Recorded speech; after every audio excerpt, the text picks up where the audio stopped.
Welcome back to Sledgehammer Horror, guys. I am Ken Sledge, and let's talk horror. Today, I'm joined by actor and director Josh McFadden. Josh, how you doing today, man? I'm great, thank you. Thank you for having me on. How are you? I'm doing very well. I'm very excited about this. We got a lot to talk about, and I'm very excited for you guys to hear what we're about to talk about. Josh, not only passionate about film, as I said, as an actor and director, other art such as music and sculpting is something that's very close to him as well. In film, many of his favorite films are horror and monster movies, which is very funny because we'll talk about his first horror movie here in a little bit. But before we get there, Josh has been working professionally in films for a number of years, and he's producing right now his own feature-length film, Jammin.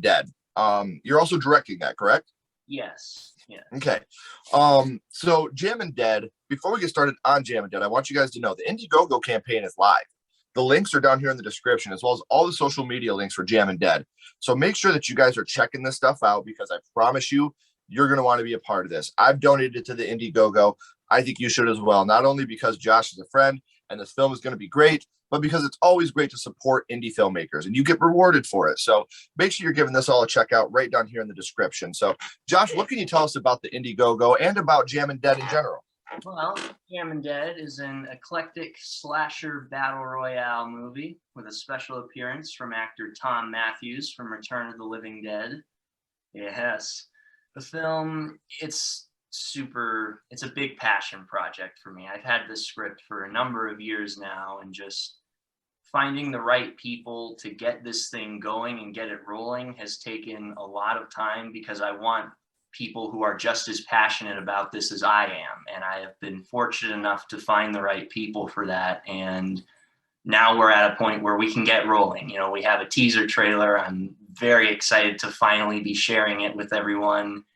And we want to make something really, really special. And we need, everyone's help to get this going, Yep. And through the pandemic, we've learned that how much we really appreciate, love, and most importantly, need indie film. Indie film for me personally is what kept me going throughout the whole pandemic, whether it be indie films in general, fan films, everything like that, because these guys are still out there working. They're staying safe, obviously, but at the same time, they're working their asses off to make sure that everything is going well and that we are entertained throughout this whole pandemic. So can you give us a little bit about Jammin'? I know you said it's an eclectic slasher, but a little bit that we can lean on to kind of know what's going on? Well, it starts out kind of like your typical kind of slasher movie. You have your friends that are going up to their cabin. They're going to have a fun party weekend. But when they get there, they see that the police are there and they're in search of a missing person. And soon there's all these different sort of characters introduced throughout. And it all turns out that there are multiple killers, and they've all been gathered here for this mysterious reason. And there's only one man who is capable of stopping them. That's okay. Where things go. Yeah. Yeah, man, I'm excited. I can't wait to check it out. The teaser trailer, is that out right now too? Yes, it is out. Okay. And guess what, guys? It's down here in the description. That was another little promotion to do that. So make sure, like I said, you're checking all this out. Follow Jammin' on social media. All the links are down here in the description, so you don't have to go searching for them. Again, man, I'm very excited about this. Please keep me updated on the project so I can let everybody else know. Did you write this as well? Yes, I did write it. I wrote it probably back in my junior or senior year of high school. I've had it ever since then, That's awesome, man. Yeah. It's so cool. And like you said, being a passion project, something you've wanted to come together. It's great that you had the patience to wait and make this happen. So I'm very excited for you. I can't wait to see the progress of how it's going. And Tom Matthews, that's incredible, man. That's awesome. He's an amazing guy, amazing actor. And I'm so excited you're going to get the chance to work with him. Very excited to be working with him on this project. So we know what you got going on in the future and right now, Josh. But now I want to take it back to the past and talk about what got you started in the horror genre. And your first horror movie was? Frankenstein Meets the Wolfman. What an amazing start to the horror world. Always been a big fan of the Universal monsters. It's something that is really close to me, something I've always been relatable with, because I grew up watching these. And if it wasn't for the Universal monsters, we wouldn't have who I consider my own Universal monsters, with Jason Voorhees, Freddy Krueger, Michael Myers, Chucky, Pinhead. Do you remember how old you were the first time you had seen it? Yeah, I was probably about 9, 10 years old at the time. And I'll tell you, leading up to when I saw that, I was not a big horror movie guy. I was big into monsters, but horror movies were always a little kind of, they freaked me out. I knew about like Freddy and Jason, and I always had this kind of thought that I should see these eventually, but they're going to freak me out. So I always had this Yeah. impending, sort of like a sense of impending doom about these movies. And seeing Frankenstein meets the Wolfman at that young age, I feel like that really opened me up to horror and kind of told me like, okay, this is actually really cool. This is a kick-ass film genre. And the funny thing is, with Frankenstein meets the Wolfman, it's not overly scary, especially for a young child. Absolutely. Like you jump in with The Exorcist or The Shining or something like that, then you're way over your head. But Frankenstein meets the Wolfman is one of those films that it really is a great start for a young age. It's one of those good gateway to get your feet wet in the horror genre. Do you remember who you watched it with? I was by myself, actually. It was a rainy Sunday afternoon.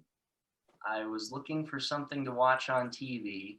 Nothing good was on, and then just Frankenstein meets the Wolfman came up on the TV guide, and I saw the title, and like that got me into it. But the meets part kind of confused me because like before that, I was just big into Godzilla. I was used to movies where when you had two monsters in the title, you put versus. So I thought, why doesn't it say Frankenstein versus the Wolfman? Is this like a comedy? Is this something else?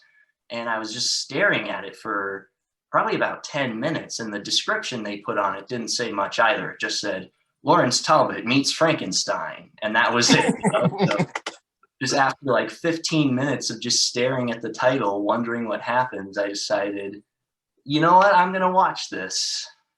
Dude, and I'm so glad that you just brought up TV Guide, because growing up, for me, it was channel 19.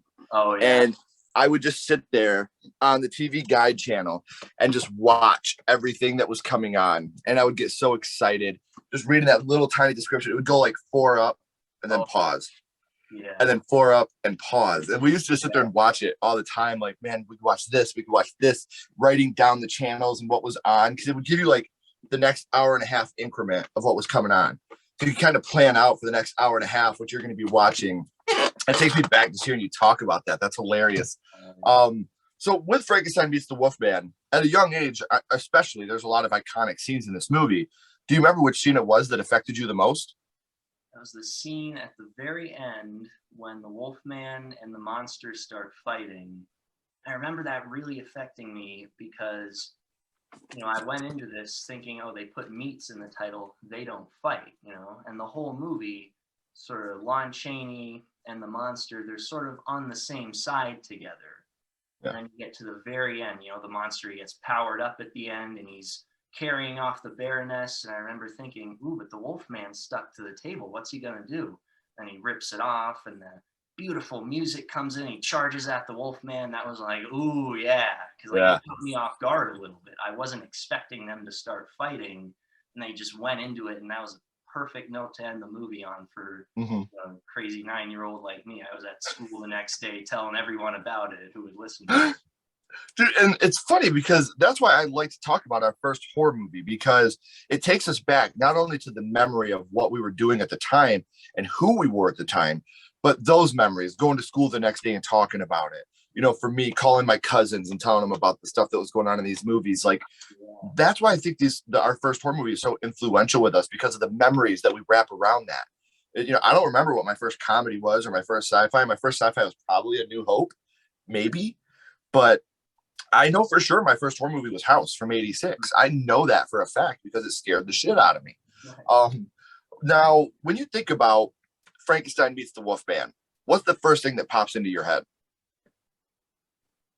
Probably gotta be Lon Chaney Jr. as the Wolfman. He's one of the greatest horror movie characters of all time. The original Wolfman is actually one of my all-time favorite movies. So that's awesome. And the practical effects that comes with these movies, I mean, whether it's this one or just, Frankenstein, Abbott and Costello, Oh, Meet Frankenstein, like all these movies, like the practical effects that went along with these movies, I mean, they don't hold up as well today, but they hold up better than a lot of the newer CGI does. And that's what I love about this. All of these old Universal movies, I love all the effects that came along with them on the practical level. We talked about which scene affected you the most, but what would you say your favorite scene from Frankenstein Meets the Wolfman is? favorite scene has probably got to be the opening scene when the two grave robbers come in, because we come right off of that kind of corny opening with the hand coming in and pouring the water and the dry ice for the credits. And the first thing we cut to is a shot of the full moon, which I think is great because there never was a shot of the full moon in the Wolfman. So it's like they're making up for that. And we got the grave robbers coming into the graveyard, and the wind, the leaves, the crows. Perfect atmosphere. It sets the tone of the movie amazingly. They come and open the tomb, and there's Lawrence Talbot in there, and his hand comes out and grabs him. Fantastic stuff. Mm-hmm. And at that time, that's scary, man. Oh, absolutely. Like they didn't have what we have today.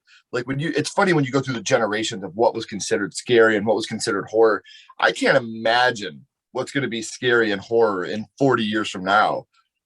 Like the way that it's a progression, like I can't imagine, because I remember Jaws was absolutely gut-wrenching, terrifying to me when I was a kid. Like that movie scared me so bad. So, like I said, and then you watch Jaws and you compare it to Saw, and you see the differences in what is horror, and it's just like, what's it going to be like in 40 years from now? Like, holy shit! Like, can't even picture what it's going to be. So, one question I ask everybody, because this hasn't really happened. Frankenstein Meets the Wolfman. Obviously, with Hollywood, we do a lot of remakes nowadays. And I'm not against remakes. I'm not against reboots, as long as they're done right. I don't think they're inherently bad. I think there's a lot of great ones out there. Would you like to see the Universal monsters kind of remade and rebooted nowadays? Or do you think it's one of those things where we should let the past lie and leave them how they were? Well, I know they have tried rebooting the Universal monsters a few times now, even with the Wolfman, one of the earliest ones. And, everyone has their sort of mixed feelings about that, but I think there is so much to the Universal, the classic ones, that there is room to keep trying.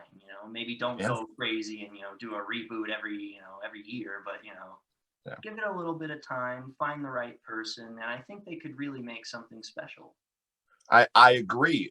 That brings me to my next question, actually. With the Universal monsters, which monster was your favorite in the group? It was always a toss-up between the Invisible Man, the creature from the Black Lagoon, and the Wolfman. I could never pick a favorite out of those three. It was like choosing a favorite kid or something. And we talked about how the Invisible Man kind of got a reboot, but they obviously modernized it. I would love to see them do that with some of the other Universals, like you just mentioned. The creature was always my favorite. I think because as a kid he scared me the most. Like even just the way he looked with the gills and everything, like he looked great. And I would love to see a creature from the Black Lagoon done today in the vein of the Invisible Man that Lee Winnell just did. I think you could take that original idea and modernize it the way he did with the Invisible Man and totally knock it out of the park. Absolutely. So we talked about your first horror movie being Frankenstein meets the Wolfman. See, now I'm in the whole Godzilla vs. Kong thing now too, man. So we talked about that and how much that movie affected you and what that movie means to you. But now I want to go scream on you here for a second, my friend. What's your favorite scary movie? What is your favorite horror movie of all time? Evil Dead 2, hands down. See the shirt? Yes. It's hilarious because that's in my top 5. I think Evil Dead 2 is the epitome of what I am as a person. With the horror comedy that it has, I think, House is my favorite. Evil Dead 2 is my second. And both of those are horror comedies. That's what I grew up with. That's what I love the most. And Evil Dead 2 is such an amazing movie because it's a sequel. It's a soft reboot. And it fixes all the problems that Evil Dead had. Evil Dead had a lot of problems with that film. Evil Dead 2 came in and completely wiped out everything that they did, totally rebooted it while making it a sequel at the same time. And I absolutely love Evil Dead 2. I love Bruce Campbell's performance in that. He's a one-man show throughout the whole thing. Let me ask you this, Josh. Have you ever seen the Evil Dead musical? I have always wanted to see Evil Dead the musical and sit in the splatter zone, but I have Splatter zone, baby. playing near me. Man, if it's ever in Detroit again, you got to come out here and check it out with us, man, because I promise you, you will love it, man. I give you my word. It is such a blast. The Splatter Zone is so much fun. My wife took me actually for our 15th year wedding anniversary. That was her wedding. That was her gift to me for our anniversary. And it was the bloodiest, goriest, most amazing anniversary I could have ever asked for. And as a fan of Evil Dead, I strongly recommend, if you get the chance, travel if you have to. Come here to Michigan, man. You can crash with me for a couple days if you got to, but you would absolutely love. And I will make sure at some point you have to go check this out with me, even if we got to meet halfway. Like, we'll check this out, dude, because you'll love it. Oh yeah. So, my last question, I always end with this. We talked about Frankenstein meets the Wolfman. Now we're going to rank this on a skull count, 0 being the worst and 5 being the best. However, here's the exception, or here's the asterisk to it. We're not being critics. We're not ranking it on score, acting, production, direction, nothing like that. What we're doing right now is ranking this movie strictly on how much it affected you on first viewing. So Frankenstein meets the Wolfman, 0 to 5 skulls. You can use half and quarter skulls. What would your ranking be? I would give Frankenstein meets the Wolfman an easy 4.5 skulls. I think Got to. the effect it has on someone at a young age is perfect for getting them into horror movies. Moves at a great pace. Just, it's an all-around great time. And if I remember correctly, because I just bought the movie, because I don't have it on physical media. That's why I don't have it back here, unfortunately, guys. I have the Universal Monster Collection, but that is not a part of it. It's only about an hour and 10, hour and 15 minutes. So it's got that great pacing to it. Like you said, this isn't a slog of a movie, because I know a lot of people don't like slow burns. Nothing slow burn about this movie. That's another reason I completely love this movie. Yep. So I do want to thank everybody for joining us. And I want to thank you in advance for checking out the Indiegogo, the trailer, as well as following Jammin on all social media sites. All the links are down here in the description. So you don't have to wait for me to update you on what they're doing. You have the updates at your fingers by clicking these links. So man, I want to thank you for joining us. Don't go anywhere. I have a couple more questions for you, my friend. As always, everybody else, keep talking horror, stay what you are, and we'll see you guys soon.